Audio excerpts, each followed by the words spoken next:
Merci beaucoup Claire pour cette présentation effectivement des femmes chefs d'entreprise. Bienvenue à tous et à toutes.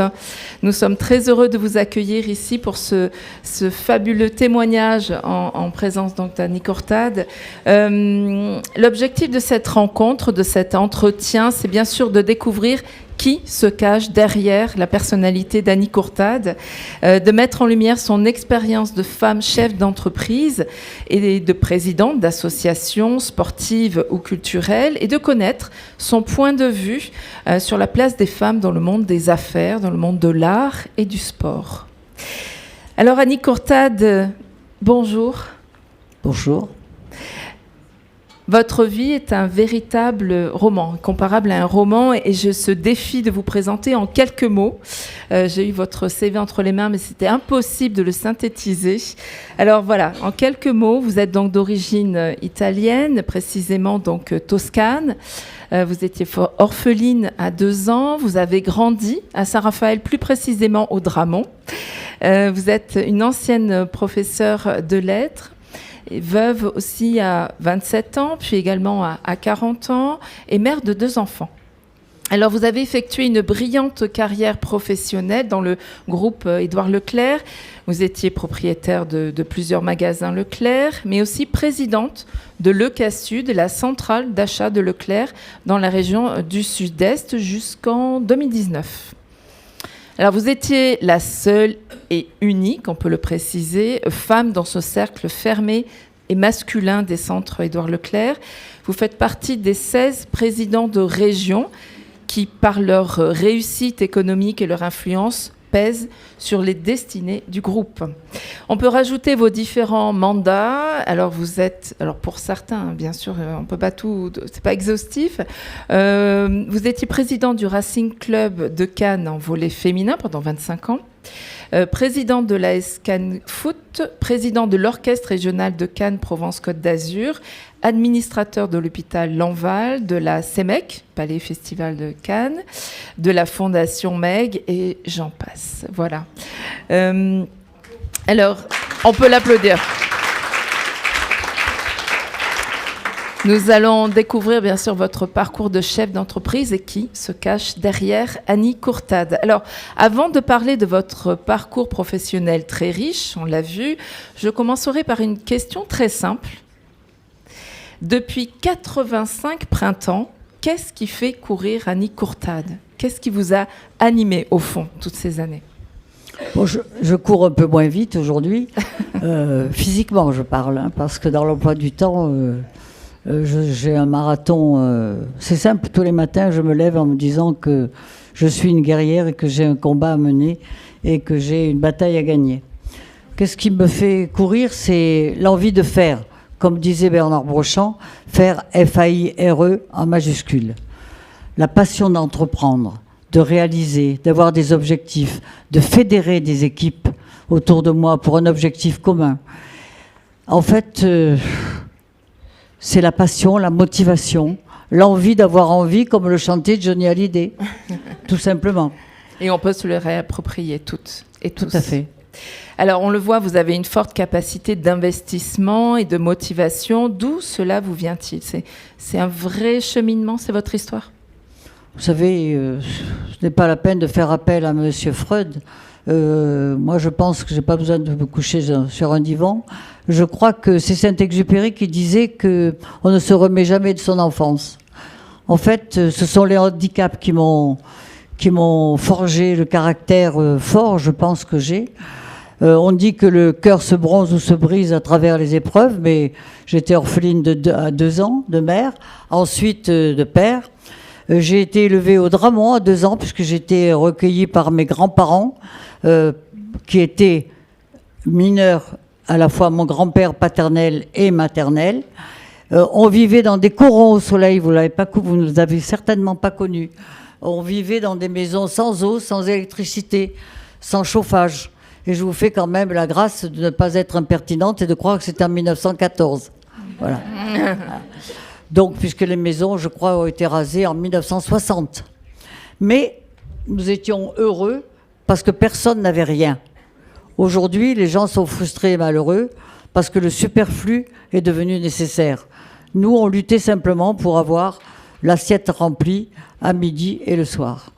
Ce qui m'a manqué le plus, c'est pour cette raison, je pense que je suis si investie dans la culture, c'est qu'il a fallu que j'attende d'aller au Myrte, justement au Collège des Myrtes, pour trouver des livres, des journaux, il y avait une absence totale de culture, et puis c'était une colonie italienne. Il n'y avait que des Italiens qui parlaient italien entre eux pour conserver justement leurs racines. Vous savez, vous n'avez pas connu, mais j'ai vu dans les autocars, enfin j'étais trop petite pour le voir, mais mes oncles et mes tantes qui m'ont élevée, il y avait marqué sur les écriteaux « Interdit aux chiens et aux Italiens ».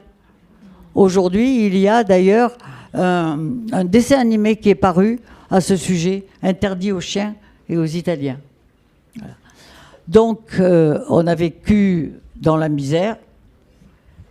Et je pense que c'est ce qui m'a donné cette rage de vaincre. J'avais le couteau entre les dents parce que je ne voulais surtout pas avoir la vie qu'avaient mes 2 tantes qui m'ont élevée et mes 2 oncles. Mes 2 tantes étaient, on appelait à ce moment-là, aujourd'hui on appelle ça employés de maison, mais c'était autrefois des bonnes à tout faire. Elles étaient placées à 12 ans. 12 ans. Imaginez vos enfants à 12 ans être employés de maison. Ils étaient employés de maison chez des commerçants de Saint-Raphaël. C'est incroyable aujourd'hui. Voilà. Donc la motivation, elle vient de ses racines, de l'enfance. On voit effectivement que vous luttiez pour la survie. Il y a une rage de vivre toujours actuelle. Toujours, oui. Toujours, c'est ce qui vous anime. Oui. J'ai encore plein de choses à faire. Voilà. Vous savez, il y a un proverbe japonais qui dit que quand on n'a pas de projet, on meurt. Donc il faut que vous ayez toujours en votre âme et en votre cœur, dans votre mémoire, quelque chose à faire, un projet à construire, mais pas tout seul, puisque la réussite, elle n'est jamais solitaire, elle est toujours solidaire les uns des autres. Seul, on ne fait rien. D'ailleurs, c'est la fameuse phrase des chefs d'entreprise femmes. Qui vous plaît beaucoup, d'ailleurs. Seuls, nous sommes invisibles, ensemble, nous sommes invincibles. Je trouve cette on peut la phrase reprendre formidable. ensemble, d'ailleurs. Voilà. Les femmes chefs d'entreprise, mais pas suffisamment. 2. Seuls, nous sommes invisibles. Ensemble, nous sommes invincibles. Tout de suite, on se sent plus forte. Hein. Oui. À toi. Et alors, Madame Courtade, quelles sont les rencontres fondatrices qui vous ont guidée? Alors, les rencontres fondatrices, ce sont, alors dans l'ordre, Madame Suchet, Janine Suchet, qui avait monté le premier centre Leclerc de tout le sud-est à Fréjus-Plage. Une petite épicerie de 1000 mètres carrés. Le premier supermarché. Voilà. Et pourquoi je l'ai rencontrée? Eh bien, ma vie, elle est faite que d'accidents. J'ai été mariée avec un rapatrié d'Algérie. J'avais 20 ans, il avait 35, c'était mon premier amour. Nous nous sommes mariés et 7 mois après, il s'est tué dans un accident de voiture sur la route de Brignoles. Il y avait des platanes. Voilà, une mauvaise rencontre. Et il était rapatrié d'Algérie, où il était d'Alger, avec une réussite extraordinaire. Il était agent Riva pour toute l'Algérie. Il était également industriel. Il avait des usines d'anchois à Chifalo. Ils étaient, eux, origine de Sicile, et ils avaient traversé les mers pour pouvoir aller en Algérie en 1830. Voilà. Donc, c'était un pionnier, et on avait acheté un terrain à crédit, puisqu'il est revenu avec une valise. Il a tout abandonné. Et ce terrain, il est évident, moi j'étais jeune professeur, il était veuf d'un premier mariage, et il avait un enfant de 9 ans que j'ai élevé. Et puis, il est évident que son décès a fait que je ne pouvais absolument pas garder ce terrain. Je gagnais 700 francs par mois en tant que professeur. Et un jour, je vois débarquer Madame Suchet qui vient me voir en me disant « Vous avez un terrain qui est mitoyen de ma maison à Santa Lucia. Je sais que ce terrain, vous ne pouvez pas le garder, vous n'avez pas d'argent. Je le veux, je l'achète. » Alors moi-même, j'ai dit qui c'est cette folle là? Mais en fait, c'était une femme remarquable. Et nous sommes devenus très amis. Très, très amis. En fait, Nous étions scorpions toutes les deux, nous avions le même caractère. Certains diront mauvais caractère, moi je dirais du caractère. Voilà. Je me suis occupée de ses enfants parce qu'elle me disait « J'ai tout réussi dans la vie sauf mes enfants, c'est un constat d'échec, ce sont 2 cancres. » Voilà. Et je me suis occupée d'eux le soir, à faire les devoirs, à réciter les leçons, etc. etc. Et puis je me suis remariée avec mon premier mari, qui est le père de mes enfants. C'est pour cette raison que je m'appelle Courtade, parce que j'ai, de mon côté paternel, c'est Fastelli, et côté maternel, c'est Paul Vérigny. La famille Paul Vérigny, qui est très connue, notamment à Haguet, puisque c'est toute une colonie d'Italiens qui a essaimé donc sur la côte. Et nous sommes devenus amis. Nous faisions beaucoup de sport ensemble et tout. Et puis un jour, mon mari était pilote. Un jour, elle m'appelle et elle me dit la seule chose qu'il ne fallait pas me dire, t'es pas cap. Alors, je lui dis, qu'est-ce que tu me racontes là? Parce qu'elle me dit, voilà, il y a le magasin du Canet Rocheville, pas du Canet Rocheville, du Canet, un supermarché. Nous allons devoir nous séparer de l'adhérent qui n'est pas sérieux, qui gère mal, qui a un gros passif. Voilà. On va voir si tu es cap ou pas de reprendre ce magasin. Moi qui étais professeur, qui avait les IPES, qui avait donc mon CAPES, qui avait une maîtrise dont le titre était La théorie des 4 éléments selon Bachelard dans l'œuvre de Ronsard, vous pouvez penser quand même que ce n'est pas une voie royale pour vendre des petits pois. Et je lui ai dit, mais tu es complètement folle. Elle me dit, je te fais confiance, je sais que tu réussiras. Le magasin bat de l'aile, mais je sais que tu réussiras. Finalement, c'est un conseil que je vous donne, choisissez bien l'homme ou la femme qui partagera votre vie. Parce que mon mari qui était pilote d'avion, je lui en parle de façon anecdotique le soir, parce qu'elle m'avait dit, je te donne 48 heures pour prendre ta décision. Et je lui en parle, et il me dit, ton choix sera le mien. D'où l'importance de bien choisir la personne qui partage votre vie. Finalement, c'est important. Ouais. Il faut une adhésion. J'ai passé la nuit à réfléchir et puis j'ai dit finalement, j'ai quoi à perdre? Je n'ai pas d'argent. Il y avait 1 650 000 francs de dette en 1974. D'ailleurs, on m'aurait dit 10 millions, 20 millions. Pour moi, c'était exactement la même valeur. Je vous rappelle que je gagnais 700 francs par mois. Voilà. Et j'ai dit, au fond, je me mets en vacances de l'éducation nationale, puisque c'est quand même une des grandes vertus de l'éducation nationale, de pouvoir se mettre en retrait. On garde votre poste. Je pense que pendant 10 ans, le jeune professeur qui m'a remplacé au lycée devait prier pour que je revienne jamais. Voilà. Et c'est comme ça que je me suis lancée dans cette aventure. J'ai tout appris avec mes collaborateurs. La comptabilité avec l'expert comptable. Qui peut le plus, peut le moins. Hein. Voilà. Il suffit simplement envie d'avoir envie. C'est le maître mot. C'est ce que je reproche aujourd'hui à cette génération qui a beaucoup moins d'ambition que ce que nous en avions, nous. Voilà. C'est la passion chevillée au corps. Voilà. La passion, la volonté, effectivement. Ça va avec la volonté, l'enthousiasme, le partage. Ne jamais oublier le partage. Avec ses collaborateurs. De toutes vos valeurs. Effectivement, c'est un point fort. Vous avez fait carrière dans le secteur de la grande distribution. Hein, on a dit groupe Édouard Leclerc, un secteur historiquement masculin.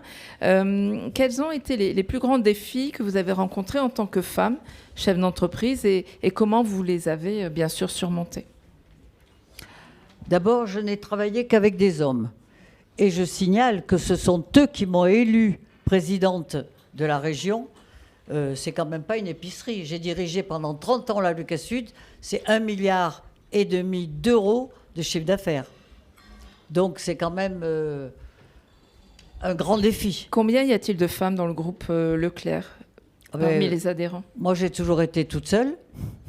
Sur... Aujourd'hui, il y a des frémissements, puisqu'il y a 53 centres Leclerc qui adhèrent à la Lucas Sud, sur 11 départements du Sud-Est, y compris la Corse. Aujourd'hui, j'ai réussi quand même à rentrer 7 jeunes collaboratrices qui sont devenues ensuite des adhérentes Leclerc, patronnes indépendantes. Ça a commencé un petit peu par laisser la voix qu'aux filles d'eux ou aux ex-femmes d'eux. Et aujourd'hui, il y a encore beaucoup de choses à faire dans le progrès de la parité. J'espère qu'on parlera de la parité d'ailleurs. Justement, on peut enchaîner d'ailleurs, parce que j'allais parler de votre leadership, mais sur la parité, quel est votre regard sur, que ce soit en interne au sein de Leclerc ou même en externe, est-ce que vraiment cette histoire de parité, vous-même, quel est votre regard déjà, votre posture par rapport à ça? Alors, la parité, j'étais au départ contre. Je ne crois en la parité qu'au mérite et à la compétence, et non pas au sexe. Je trouve qu'avoir la parité au sexe, c'est humiliant. Ça me fait penser, nous qui sommes avec M. Benamou de l'agroalimentaire, ça me fait penser au quota des vaches laitières. Et je pensais que c'était même contre-productif pour les femmes. Et François Léotard, qui était un ami depuis toujours et un homme que j'adorais, un jour m'appelle et me dit j'organise le congrès du PR à la Baule. Je n'étais pas PR, hein, mais il me dit je te demande de venir témoigner, puisque je sais que tu es contre la parité et tu auras une interlocutrice de choix. Ah bon? Devinez, c'était Simone Veil. En voilà une véritable icône, un modèle inspirant. Je lui ai dit, mais non, je ne viens pas, je n'apporterai pas la contradiction. Et il m'a dit, oui, tu viens, parce qu'il faut que tu exprimes justement la contradiction et dire ce que tu penses. Bon, je suis allée. Je peux vous dire que j'étais dans mes petits souliers quand même. Et nous avons débattu dans un amphithéâtre. Et j'ai expliqué ce que je vous ai dit, en beaucoup plus long, bien sûr, parce que là, on est obligé de raccourcir. Et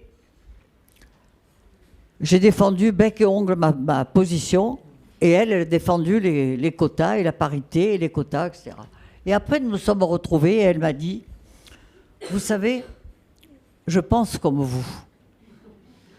Mais pour faire bouger les lignes, pour faire bouger les choses, il faut imposer aujourd'hui des quotas. C'est la seule façon de faire bouger les choses. Et en fait, elle avait raison. Nous nous sommes retrouvés après à Nice, parce que je suis administrateur à l'hôpital Lanval et on a nommé une salle à son nom. J'étais à côté d'elle, on a reparlé de ce moment fort et j'en garde un souvenir extraordinaire. Elle m'a écrit d'ailleurs une lettre manuscrite que je garde au chevet de mon lit parce que pour moi c'est une femme qui a tellement fait pour la cause féminine que j'en garde une admiration. C'est une rencontre. C'est une belle rencontre, voilà, belle rencontre qui vous a façonné dans votre parcours.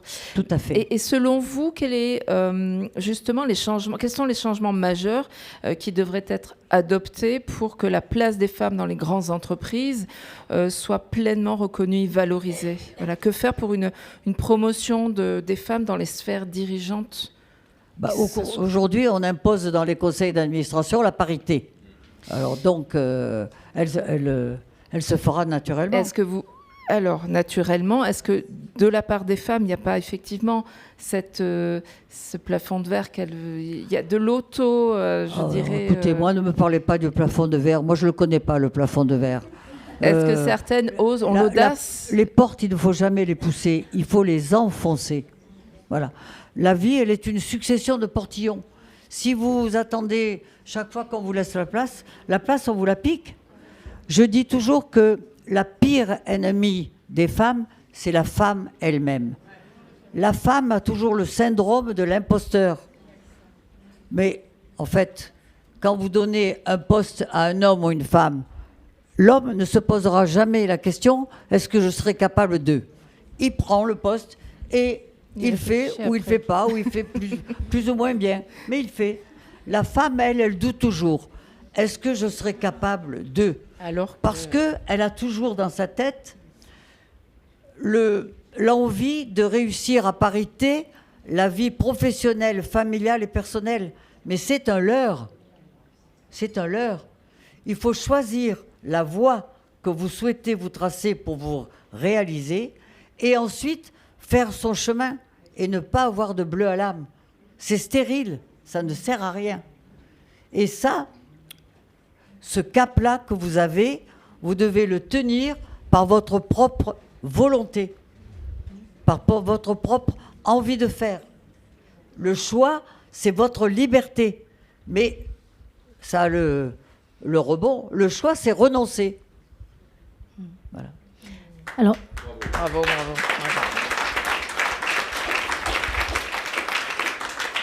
Alors, Madame Courtade, tout au long de votre carrière, vous avez construit à peu près, vous m'avez dit, près de 52 sociétés dans différents domaines d'activité. Est-ce que vous pouvez nous partager une ou deux plus grandes réussites? D'abord, c'est moi qui ai fait le centre Leclerc de Saint-Raphaël. Je ne sais pas si vous le savez. Grande fierté, bravo. Parce que l'ironie de l'histoire, c'est que Madame Suchet, quand il y a eu la règle des Leclerc, où on a eu droit qu'à 2 Leclerc, elle en avait 5, et on lui a demandé de choisir les Leclerc qu'elle souhaitait garder. Et on lui a offert un prix dans le groupe qui ne lui convenait pas. Alors elle a fait quoi? Elle a tout vendu à la concurrence, notamment le Leclerc de Saint-Raphaël, qui était à côté de l'ancien cimetière. Eh bien, il a été vendu à Casino, Fréjus, Draguignan, etc., etc. Et moi, qui étais de Saint-Raphaël, qui suis rentré dans le groupe Leclerc, pour moi, c'était insupportable de penser qu'il n'y ait plus de Leclerc. Donc, j'ai mené un combat, même un vrai combat contre M. Laurin, parce que c'était un sacré personnage aussi, M. Laurin, qui ne voulait pas plus entendre parler de grande distribution. Donc, j'ai mené un vrai combat, même au sein du conseil municipal. Et j'ai réussi à monter ce Leclerc dans un quartier qui s'appelait la Ferme aux Cochons. Ça, vous ne le savez sans doute pas. Et c'était un no man's land. Il n'y avait pas de maison, il n'y avait rien. La preuve, c'est que quand on a inauguré en novembre 1989 et Édouard est venu, il m'a dit, ma pauvre petite, mais tu vas te planter. Il n'y a pas un habitant. Il n'y a même pas l'éclairage à la ZAC du Cerceron. Il n'y avait encore pas l'éclairage sur la route. Alors qu'aujourd'hui, le Cerceron est bien renouvelé. Mais moi, j'étais du pays. Je savais très bien qu'on ne pouvait s'agrandir que par là. Et je ne me suis pas trompé, puisque c'est un magasin aujourd'hui qui fait 120 millions d'euros de chiffre d'affaires, qui a été agrandi, etc., etc. Donc ça a été une fierté, déjà. Ensuite, j'ai racheté un Super M aussi au Canet-Rocheville, qui fait aujourd'hui 110 millions d'euros de chiffre d'affaires sur 4 500 mètres carrés. Donc ça a été aussi une grande fierté. Et puis j'ai construit, alors là aussi, je l'ai construit au nom des miens. Il y a un quartier à Cannes. Cannes, ce n'est pas que la Croisette, que des paillettes. Cannes, il y a des quartiers pauvres. Vous savez qu'il y a un taux de pauvreté à Cannes de 21%, au-dessus de la moyenne nationale. Et ces quartiers, eh bien, ce sont les quartiers de Ranguin, de Ranchito. Et je passais devant ce quartier pour aller au stade de foot. Et ce quartier était en complète déshérence. C'était en fait des favelas. Tu peux en témoigner, vraiment. Et je suis allé voir Bernard Brochand. Je lui ai dit, Bernard, c'est pas possible. On ne peut pas laisser ça. Comme ça, c'est une honte pour Cannes. Il me dit, qu'est-ce que tu proposes? Je lui ai dit, je vais raser le quartier. Et on va faire un centre commercial. Il m'a regardé, tu es capable de faire ça? J'ai dit, bien sûr. Rien ne m'a jamais semblé impossible. Rien. C'est sans doute un péché d'orgueil, mais il faut avoir de l'orgueil et de la fierté.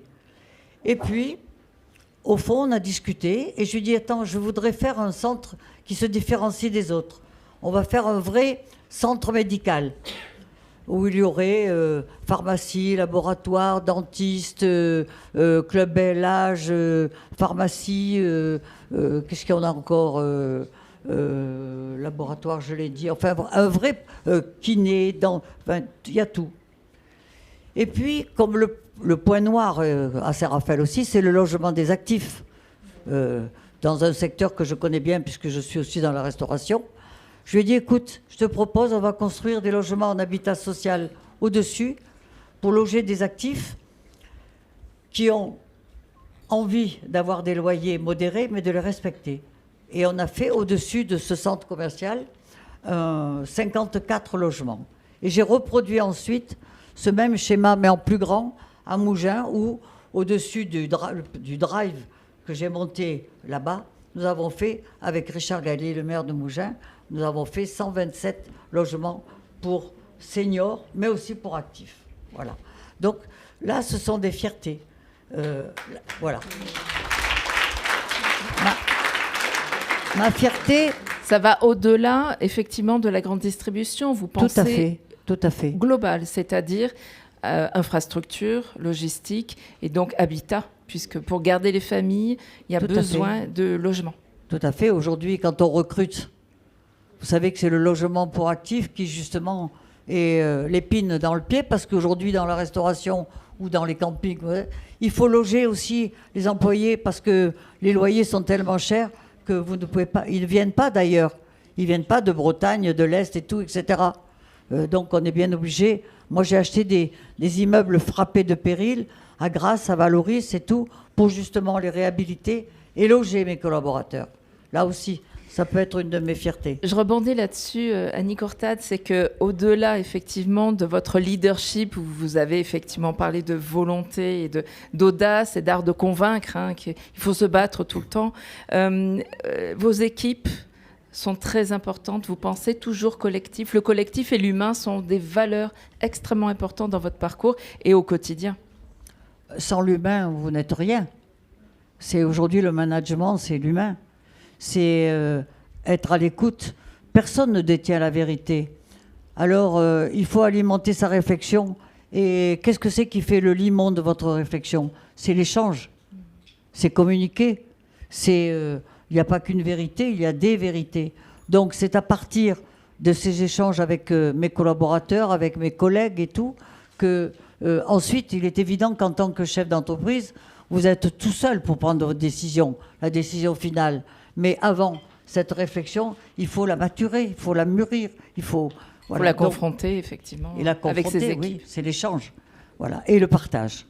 Vous savez, on a une règle dans les Leclerc, vous savez, on distribue 25% de résultats avant impôt à nos collaborateurs. Alors, ça nous aide, puisqu'il y a certains magasins qui distribuent jusqu'à 18 mois de salaire. Il est évident que ça fédère aussi du monde. C'est motivant. Mais c'est l'aventure humaine qui fédère beaucoup plus que l'argent. Dans le monde de l'art et de la culture, Claire. Alors, je dirais, Madame Courtade, vous nous avez fait le plaisir de nous accueillir dans vos bureaux. Je dirais que nous avons un point commun, qui est la passion pour l'art et la culture. Donc, j'ai bien compris que c'est ce qui vous nourrit, c'est votre bouffée d'oxygène. Et c'est pour cela que vous êtes autant investi et engagé au sein de la Fondation MAG, au sein de l'Orchestre Philharmonique de Cannes. Quels sont les projets à venir ? Cette soif de culture, elle s'explique par le manque que j'ai eu pendant mon enfance et puis après, en tant que professeur de lettres, je suis une papivore complètement convaincue. Moi, ne vous me ferez pas lire sur des tablettes ou sur le téléphone. Hein. J'ai besoin de toucher du papier, j'ai besoin d'annoter ce que je lis. La culture, c'est le supplément d'âme qui vous fait grandir. Ce sont les rencontres. J'ai eu la chance de rencontrer dans ma vie, et ils sont devenus des amis personnels, des gens comme Adrien Mag, comme Jean-Michel Wilmotte. Et avec ces gens-là, ils m'ont, si vous voulez, initié à la culture, à l'art, au dessin, à la peinture, à la musique. Pensez que la musique, au Dramo, c'était Bella Ciao. Hein. Ça ne dépassait pas ça. Voilà. Donc, je me suis construite au fil des années grâce aux rencontres que j'ai faites. Voilà. On dit que Dieu écrit droit avec des lignes courbes, mais c'est vrai, une vie, on ne part pas d'un point tout droit pour aller à un autre. On fait des circonvolutions comme ça. Mais c'est Pasteur, lui, qui disait « Le hasard profite aux esprits préparés ». C'est vrai aussi. Donc, il faut cultiver cet esprit préparé. Tout à fait. Il faut être toujours ouvert à tout, aux autres. il faut garder une curiosité éternelle. Il faut apprendre. Sachez que si on n'apprend plus, on désapprend. Et c'est ce que je m'incite toujours quand je vais dans les universités ou dans les écoles de commerce, rencontrer des étudiants, je leur dis toujours, soyez toujours en veille. Voilà, en veille. Pour happer ce qui peut se présenter à vous. Pour cette raison, il faut avoir tous les chakras ouverts. Alors, on va parler de votre engagement dans le sport. Là aussi, c'est une belle ouverture pour vous. Donc, votre engagement de plus de 25 ans au sein même pour la présidence du Racing Club de Cannes Volleyball, où là, vraiment, tous les titres étaient, je dirais, c'était quasiment acté, presque tous les ans. On s'attendait à une victoire de Cannes Volleyball féminin. Et je crois qu'une fois, Saint-Raphaël a gagné, une fois quand même, il y a eu une victoire. Mais bon, on vous doit effectivement 20 fois championne, 20 titres. Qu'est-ce que vous susurriez à l'oreille de vos joueuses pour qu'elles gagnent autant? En 25 ans de présidence, nous avons gagné, ce sont elles qui ont gagné. Notamment ma capitaine de Victoria Rava et mon entraîneur Yann Fang, le sorcier chinois. On a gagné 43 titres, dont 2 Coupes d'Europe des champions, 20 titres champions de France, 21 Coupes de France. C'était magique, magique. Je suis rentrée par effraction. Je mesure 1m56, mes joueuses mesurent 1m90. Donc je n'avais pas beaucoup d'affinité au départ. Mais en fait, que ce soit pour le volley ou pour le foot, je me suis chaque fois fait avoir par le maire de la ville.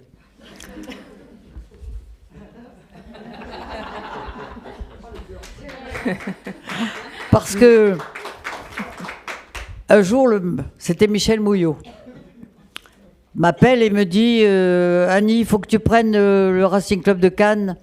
Le président, il faut que je le vire. Il parlait comme ça. Parce qu'il avait fait un procès à la fédération et tout. Et puis moi, les filles, ça ne m'intéresse pas. Ça me casse les pieds, ce truc. Bon, je dis, j'ai autre chose à faire. Moi, je joue au tennis comme sport. Et quand j'étais universitaire, le handball. Et puis, un jour, j'ai dit, tiens, je vais aller voir un match. Et j'ai rencontré des filles fort bien câblées, parce que c'est un sport aussi universitaire. Des filles intelligentes, un beau sport, élégant et tout. On était 9e du championnat. Alors j'ai dit, moi les ventres mous, ça ne me plaît pas. Hein. J'ai dit, il n'y a qu'une place. C'était la phrase de Rose Kennedy, il faut toujours faire la course en tête, c'est là où il y a le plus d'air et le moins de monde. Moi, ça a toujours été ma maxime. Donc c'est ce que je disais à mes filles. Il faut gagner. On est là pour participer, certes, parce que moi, la maxime de Pierre de Coubertin ne me plaît pas beaucoup. Hein. Participer, certes, mais il faut gagner. Et je leur disais, attention, parce que le volley-ball féminin, alors là, c'était là où vraiment, on était dans le sport, vraiment une race sous-développée. Même quand on gagnait la Coupe d'Europe, je me battais avec les journalistes de l'équipe. La ville de Tours, qui était aussi championne d'Europe, qui a été, je crois, 2 fois championne masculine, elle avait une page dans l'équipe. Nous, on avait un quart de page pour la même compétition. Le prize money, par exemple, de la Fédération internationale, eh bien, les garçons avaient le double de prix que les filles. Alors là, je peux vous dire que je leur ai mené la vie dure, hein, dans toutes les instances, vraiment. Je suis un peu casse-pied, vous l'aurez deviné certainement. Mais je ne lâche jamais le morceau. Quand je pense que la cause en vaut la peine. Et juste, oui. Voilà. Et simplement, je crois beaucoup en la vertu de l'exemplarité, dans tout, dans tout. Donc je pense que si vous voulez donner envie d'avoir envie aux autres, eh bien il faut que vous-même puissiez transpirer l'envie. Voilà, l'envie de faire, l'envie de gagner, l'envie de motiver, l'envie de partager. Voilà.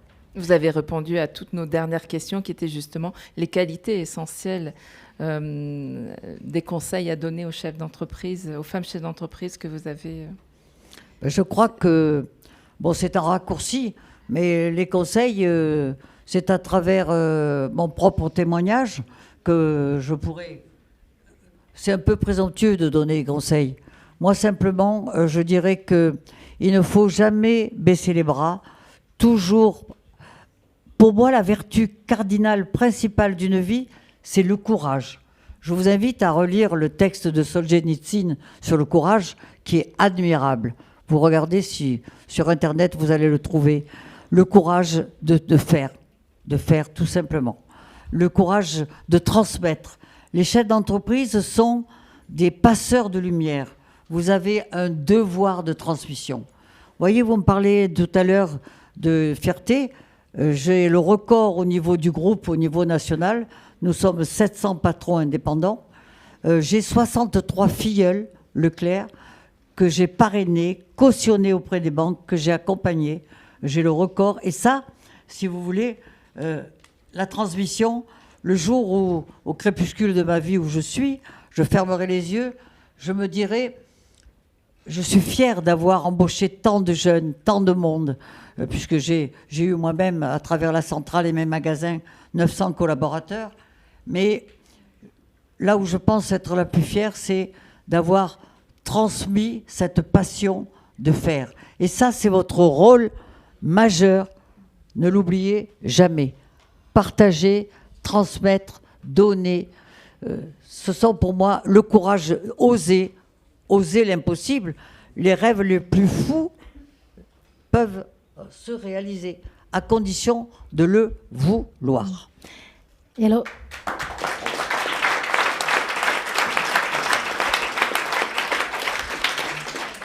alors, Madame Courtade, j'ai une dernière question. Vous avez eu 2 enfants. Comment est-ce que vous avez réussi à concilier la vie professionnelle et la vie personnelle ? Ne me parlez pas d'équilibre, c'est un gros mot. C'est comme la retraite, ça, c'est un gros mot. Je ne me suis jamais posé la question. Parce que la femme, elle a toujours une position inconfortable. Quand elle est au travail, elle pense à ses enfants qu'elle délaisse, ou la maison qu'elle délaisse. Quand elle est à la maison, elle pense qu'elle délaisse ses collaborateurs ou son travail. Donc, il ne faut pas y penser. Il faut le mettre de côté. Et puis, il faut faire avec et composer. Moi, mon maître mot, c'était l'organisation. L'organisation, quand j'étais fauchée, eh bien, j'avais des babysitters. Je n'avais pas la chance d'avoir de famille, puisque je n'avais pas de parents. Donc, je devais composer. Voilà, quand mon fils avait 6 mois, je le descendais chez la concierge dans son panier et je laissais elle le garder. Et après, j'avais des babysitters. Voilà. C'est une question d'organisation, bien sûr. Voilà, l'organisation. Et après, je n'y pensais pas. Et finalement, j'ai beaucoup culpabilisé quand même au moment où ils étaient adolescents, où c'est l'âge contestataire. Mais finalement, après, quand je les regarde tous les deux, mon fils et ma fille, ils ne sont pas plus mal réussis que ceux qui ont été élevés par les mamans, qui allaient les chercher à l'école, qui leur faisaient les tartes aux pommes, et qui leur faisaient les confitures et tout ça. Donc, j'ai chassé de façon rédhibitoire dans ma tête ce sentiment de culpabilité. Ça, c'est une des clés aussi, je crois, hein, pour nous toutes et nous tous. Une des dernières questions, donc vous parliez de gestion de l'agenda, et c'est vrai que c'est notre quotidien aussi, où tout s'accélère grâce ou à cause d'Internet. Qu'est-ce qui vous a aidé dans ces moments difficiles, justement ? Vous parliez de supplément d'âme tout à l'heure. Qu'est-ce qui vous a, dans des moments quand même, vous parliez de combat, c'était pas tous les jours l'autoroute avec des pétales de rose, hein, c'était vraiment ardu. Et voilà, comment vous teniez, en fait ? La vie de chef d'entreprise, c'est pas la vie de sybarite couché sur un lit de rose. Hein, c'est loin de ça. Puis il faut pas oublier que dans les roses, il y a aussi des épines qui piquent. Voilà. D'abord, votre force intérieure, justement, qu'est-ce qui vous a aidé ? C'est la foi aussi. Moi, j'ai la foi, une foi profonde. Je pourrais me dire qu'elle m'a beaucoup aidée parce que j'ai eu une vie quand même cabossée. Je crois à un esprit supérieur qui nous dépasse, mais qui reste le bien, que vous l'appeliez Dieu ou autre. C'est pas là la question. Mais vous aviez une vie de prière, vous aviez une force intérieure, justement. J'ai une force intérieure, oui. Ouais. Je suis pas pratiquante, disons, de façon assidue, parce que j'ai beaucoup, même le week-end, c'est un match, un concert, un concert, un match, un match, un concert. C'est toute la vie comme ça. C'est votre messe du dimanche. Oui, c'est ma vie. Mais j'ai aussi la chance d'avoir, en croisant les doigts, une bonne santé, à la fois physique et psychologique. Mais la santé, ça se cultive aussi. Je fais du sport toutes les semaines avec un coach. Avant, j'avais trouvé un fou comme moi qui venait à 6 h du matin. Puis après, il m'a abandonné parce qu'il était mort de fatigue. Donc, on a changé les horaires. Voilà. Et puis, le massage aussi. Je prends soin de moi. Je suis, même si, paraît-il, en apparence, je suis une vieille dame. Donc, les vieilles choses, elles prennent de la valeur avec l'âge. Hein. Et il ne faut pas oublier. Hein. Donc, regardez les antiquités aujourd'hui. Donc, voilà. Voilà. Alors, j'espère parce qu'on me dit souvent... Vous savez, ce qui me touche quand je rencontre... Enfin, je vois tout le temps des femmes. Elles me disent, vous êtes inspirante, vous êtes un modèle, vous êtes... J'ai toujours envie de me retourner comme si on parlait de quelqu'un d'autre. Parce que moi, je me sens quelqu'un d'ordinaire. Et simplement, ce que je veux vous dire, ce que j'ai fait, moi, ce que vous pensez être quelque chose d'extraordinaire, mais non, ce que j'ai fait, vous pouvez le faire, puisque moi, je l'ai fait. Et non seulement vous pouvez, mais vous devez le faire. Ne l'oubliez jamais. Merci beaucoup. Merci Madame Courtade. On peut l'applaudir. Donc, votre message aujourd'hui, c'est oui, c'est possible. Yes, we can. Yes, we can, transformé par Bernard Brochant. Yes, we can, 2 N-E-S. Voilà. Merci, on peut encore l'applaudir. Merci.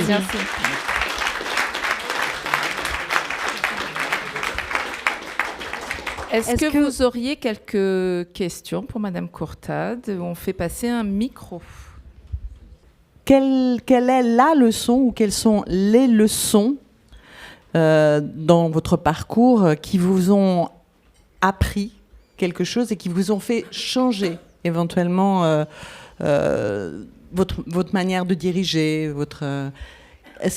quelles sont les leçons vraiment qui ont été marquantes et qui du coup vous ont appris quelque chose? La vie, elle n'est pas faite que de réussite. D'ailleurs, on pourrait ergoter longtemps, ratiociner sur la réussite. Qu'est-ce que c'est la réussite? Réussir sa vie, réussir dans la vie, etc. Vous avez des échecs. Et les échecs sont très enrichissants. Parce que vous pouvez les transformer, si vous le souhaitez, en opportunités. Et puis l'échec vous enrichit, parce que je dis toujours d'ailleurs à mes collaborateurs, vous avez le droit de vous tromper. Vous avez toujours le droit de vous tromper. Mais pas 2 fois la même connerie quand même, parce que là on va continuer à se poser des questions. Donc ce qui m'a fait changer, ce sont aussi les échecs. Et puis, de rencontrer des gens beaucoup plus intelligents que moi. Il faut toujours viser plus haut. Ne pas prendre des collaborateurs, justement, pour pouvoir être le chef comme à l'armée espagnole, et prendre des gens d'un niveau plus bas, de peur qu'ils vous piquent la place. Moi, j'ai jamais eu peur qu'on me pique ma place. Parce que moi, j'ai piqué la place des autres. Et notamment la place de certains hommes. Voilà. Et donc, je vous disais, rien ne me fait peur. Mais c'est peut-être, c'est sans doute un défaut. Sans doute un défaut. De ne pas avoir peur? Comment? Un défaut de ne pas avoir peur? C'est un péché d'orgueil. Ça pourrait être un péché d'orgueil. On trouve toujours plus beau, plus intelligent, plus riche que soi. Il faut toujours regarder au-dessus dans l'intellect pour pouvoir progresser et enrichir son intellect et sa culture et enrichir son propre comportement.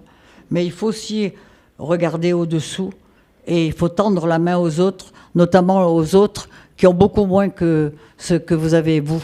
Voilà, toujours. Est-ce que j'ai le droit à une deuxième question? Oui. Moi, j'ose une deuxième question, puisque vous avez dit oser, donc osons. Vous parlez tout à l'heure de la jeune génération qui n'ose plus ou qui n'a plus la foi ou qui, en tout cas, n'a pas beaucoup envie d'avoir envie. Voilà, moi j'ai 2 filles qui ont 17 et 27 ans. Et je fais un peu le même constat que vous, même si pour la grande, elle a fait de brillantes études, etc. Mais c'est compliqué aujourd'hui avec les perspectives qui sont quand même crise écologique, crise économique, crise sociétale. Bon, entre Poutine et Trump aujourd'hui, c'est quand même compliqué. La peste aussi. et le choléra. Voilà, la peste et le choléra. Donc l'horizon s'assombrit. Donc quand on a 27 ans ou quand on est jeune et qu'on est dans ce contexte-là qui est quand même inédit, qu'est-ce que, quand on est Annie Courtade, on dit à ces jeunes ? D'abord, honnêtement, vous voulez qu'ils se battent pourquoi aujourd'hui, les jeunes ? Ils ont les portables à 10 ans à l'école. Est-ce que vous pensez qu'ils ont vraiment le couteau entre les dents ? Et puis, on a tué la valeur du travail avec déjà les 35 heures. Alors, on ne parle que de loisirs. Ça me désespère de voir ça, moi. Alors, il faudrait leur donner justement envie d'avoir envie. Mais vous savez, quand il y a eu les 35 heures, moi, je pensais que c'était certainement les employés du plus bas niveau que ça aurait interpellé. Mais non, ce sont les cadres qui ont été les plus touchés. C'est pas, Marc ? Totalement. Hein ? Les cadres qui vous parlent de RTT, qui vous parlent de... Ouais, les RTT. Ça, moi, j'ai découvert. Hein. Ça, c'est ce mal nécessaire. Ouais. C'est incroyable, ça. Pourquoi, justement, cette génération, elle ne pense qu'aux loisirs, aux vacances Pourquoi ? Parce qu'ils n'ont pas de projet. Ils n'ont pas de projet parce qu'ils vivent quand même dans des conditions de vie qui sont tellement lointaines de la génération d'avant et encore moins de Moi, ma génération, au Dramo, c'était Zola. Hein. Je peux vous le dire. Hein. C'était Zola. Voilà. Et moi, quand j'avais 15 ans et que j'allais au Myrte, je rêvais simplement d'avoir de l'argent pour m'acheter une paire de collants. Parce que j'étais la seule, certainement, qui allait au Myrte avec des chaussettes tricotées par ma grand-mère. Alors, imaginez le progrès aujourd'hui. C'est extravagant. Après, je suis allée à Boulouris, parce que le lycée de Saint-Exupéry, il n'existait pas. Moi, j'ai été professeur ensuite, parce que j'ai été élève au Myrte, puis ensuite élève à Boulou, au CREC et le CREPS, et ensuite j'ai été professeur à Saint-Exupéry. J'ai certainement peut-être été professeur de vos parents, peut-être. Voilà. Mais j'avais un autre nom, je m'appelais Mercurio, de mon premier mari. Voilà. Alors, je ne sais pas. Je pense qu'aujourd'hui, il faudrait vraiment un grand sursaut pour changer les mentalités. Il faudrait un grand coup de pied dans la fourmilière là, pour rétablir la valeur de la patrie, d'être fier d'être français, de le revendiquer, le courage de faire. J'avoue que je réfléchis souvent. Et je fais partie de cercles comme l'APM, comme qu'est-ce que c'est la quête de sens aujourd'hui ? Je ne sais pas. Mais si on continue sur la voie où on est aujourd'hui, à mon avis, on sera un pays foutu. Voilà. Donc, il vous appartient à vous de faire changer les choses. À vous qui êtes des mamans, qui êtes des sœurs, qui êtes des femmes, des amantes, voilà. C'est à vous de changer les choses, de les bousculer. C'est une vraie mission qui doit être donnée aux femmes. Je voudrais rebondir, et oui, je pense, très sincèrement. Permettez-moi d'abord de vous saluer et de redire toute l'admiration qui est la mienne pour le parcours qui est totalement exemplaire. Vous avez employé les termes justes, combat. La seule place qui compte, c'est la place numéro 1. L'exemplarité, le partage. La responsabilité qui est la nôtre, c'est de veiller à nourrir une forme d'horizontalité pour que chacune et chacun de nos collaborateurs, qui sont finalement les hommes et les femmes les plus importants pour nous, entrepreneurs, puissent être récompensés là où ils doivent l'être. Tout à fait. Et l'entrepreneuriat, et c'est peut-être un point qui nous différencie, c'est que l'entrepreneuriat, c'est une formidable dose d'enthousiasme, d'optimisme. Et moi, je crois que nous vivons là une période de la vie de l'entreprise qui est pour moi l'exemple de ce que doit être la vie du vivre ensemble, de la co-construction, pour faire en sorte qu'effectivement chacun trouve sa place là où il a envie de s'investir et d'investir. Eh bien, je pense qu'aujourd'hui, l'opportunité nous est offerte, peut-être par réaction, certes, peut-être par réaction. L'opportunité nous est offerte de relever ce challenge que provoque vraisemblablement par ses extravagances Trump avec son acolyte Musk. L'opportunité nous est offerte de relever ce challenge et de le gagner. Parce que la force des entreprises, c'est aussi l'adaptabilité. C'est aussi la capacité à travers une agilité, c'est un mot qui vous va bien aussi, l'agilité, de pouvoir s'adapter immédiatement aux circonstances qui s'accélèrent. Je crois que nous, entrepreneurs, à travers cette exemplarité-là, nous pouvons embarquer les jeunes générations qui sont véritablement, sincèrement, un trésor de capacité, d'adaptabilité, avec certes des exigences un peu différentes des nôtres. Et alors, pas très grave, on s'adapte. Ils ont besoin d'un équilibre, d'une quête de sens, d'un équilibre vie privée, vie professionnelle un peu plus marqué. Oui. Finalement, objectivement, Oui, là, ils n'ont pas tort. est-ce que de ce point de vue-là, nous avons été véritablement exemplaires? Pas du Je tout. ne le pense pas. Pas Voilà. du tout. Donc, Pas du tout. il nous donne une forme de leçon que nous devons assumer et que nous devons veiller à faire en sorte de satisfaire. Et je crois que ça, c'est une opportunité qui est énorme. Encore une fois, Annie, merci pour cette inspiration qui a été la vôtre. Merci. Merci. On partage les mêmes cercles tous les deux, puisque moi je fais partie du bureau de l'Union patronale des Alpes-Maritimes et du MEDEF aussi, puisqu'on se rencontre et on se voit aussi à la REF à Paris chaque année. Mais la vie de chef d'entreprise, c'est une vie passionnante. Vraiment, je ne changerais ma vie s'il m'était donné de la refaire. Je crois que je serai chef d'entreprise beaucoup plus tôt encore, parce que je l'ai été à 32 ans, mais je crois que j'aurais monté mon entreprise à 17 ou 18 ans, parce que c'est une vie d'aventurier. Ce sont les derniers aventuriers des temps modernes, les chefs d'entreprise, les entrepreneurs. Et vous verrez, c'est jouissif, vraiment. C'est jouissif. On pourra faire un petit micro-trottoir peut-être ultérieurement, pendant le repas, après le repas, pour voir justement comment vous considérez votre vie de femme, d'homme, de femme chef d'entreprise. Et ça serait vraiment une bonne compile des valeurs, en tout cas, que vous portez toutes et tous. Merci. Et le mot de la fin pour Claire ? Merci beaucoup, Madame Courtade. Moi, je suis tellement admirative. Je me sens comme une petite fille qui vous... Mais vraiment, c'est vraiment... Et merci beaucoup. Et alors, la petite fille que je suis dirait que la force de l'entrepreneur, c'est quand même d'avoir cette capacité de résilience. Tout à fait. Donc la foi, la résilience, l'audace et le courage. Tout à fait. Et l'optimisme. Et l'optimisme, malgré tout, mais l'optimisme, c'est... ça viendra aussi, ça sera le résultat de ce que vous ferez et ce que vous devez faire, voilà, pour bousculer les choses et changer le monde. Moi, j'ai toujours rêvé, même toute petite, de changer le monde. C'était drôle parce que au Dramont, on avait l'école qui était au-dessus de lac qui est aujourd'hui, et notre école était là, et j'étais en face de l'île d'Or. C'était merveilleux comme cadre, vous imaginez ? Et je regardais, j'étais fascinée, et je m'attendais toujours à ce qu'il y ait des pirates qui sortent de cette tour qui est quand même incongrue dans le paysage.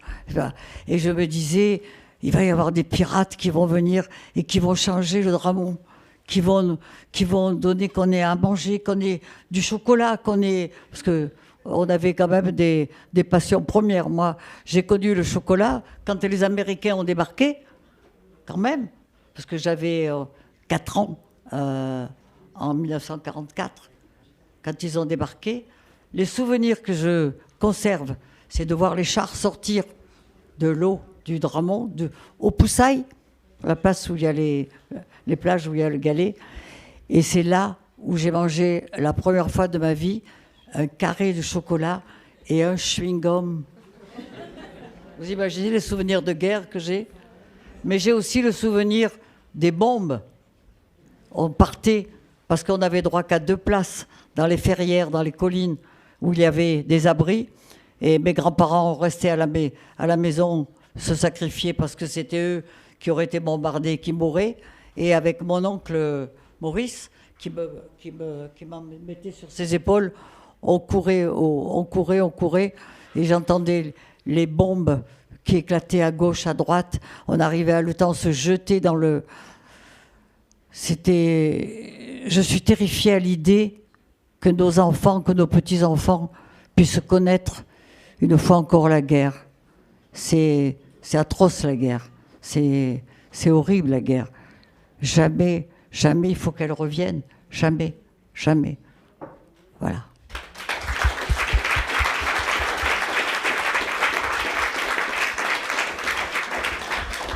Merci pour ces encouragements. Ah, une petite question. D'accord.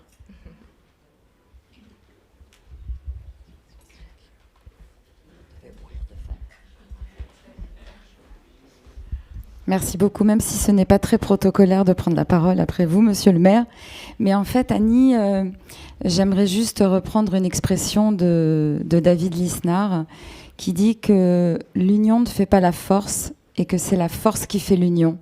Et ce soir, tu es une véritable incarnation de cette force et par cette formidable envie d'envie qui, par également ta capacité à fédérer, et vraiment, je tenais en son nom et puis également mon nom personnel, je souhaitais vraiment le saluer.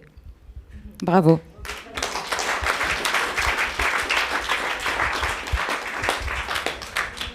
C'est pas très objectif ce que tu dis, parce que comme tu es une amie, tu me vois avec les yeux de Chimène. Donc c'est pas très objectif ça. Hein. Merci en tout cas. Merci. Vous voyez, Merci je suis beaucoup. tellement heureuse d'être à Saint-Raphaël et de venir intervenir devant vous. Vraiment, ça me... Plaisir ça partagé. Ça m'émeut vraiment au fond de moi.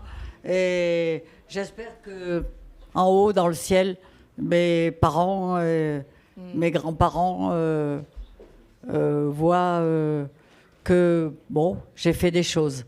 Et c'est pour eux, c'est une vraie récompense pour une vie qui a été une vie terrible. Voilà, terrible. Vous avez Merci. tout transformé. Bravo.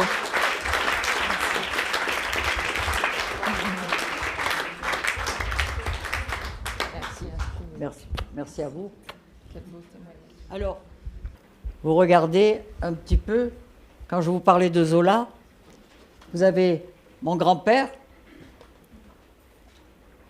ma mère, ma tante, ma grand-mère qui m'a élevée et qui partait à pied du Dramont, à pied pour aller à l'hôtel de la Baumette, laver les draps à la main, à pied du Dramont, et revenir à pied.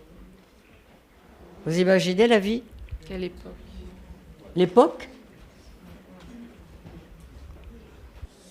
Voilà. Vous aurez le loisir, effectivement, après le repas, de regarder un petit peu les photos, ces vrais témoignages. Et merci aussi, monsieur le maire, pour cette intuition que vous avez par les livrets mémoire de Carrier. Les prochaines vidéos, je crois que le Conseil de développement aussi a voté pour des témoignages vidéo pour nos anciens qui ont une transmission. Je pense que Annie Courtade en fait partie. Et nous, on est très heureux avec l'équipe Media Innova aussi de prouver qu'en vidéo, il y a l'émotion qui passe au-delà des interviews et des podcasts. C'est vraiment vous nous avez enrichi, comme vous avez aussi enrichi, je pense, durant toute votre carrière, vos équipes, mais aussi aujourd'hui, nos cœurs sont emplis et merci infiniment. Merci beaucoup.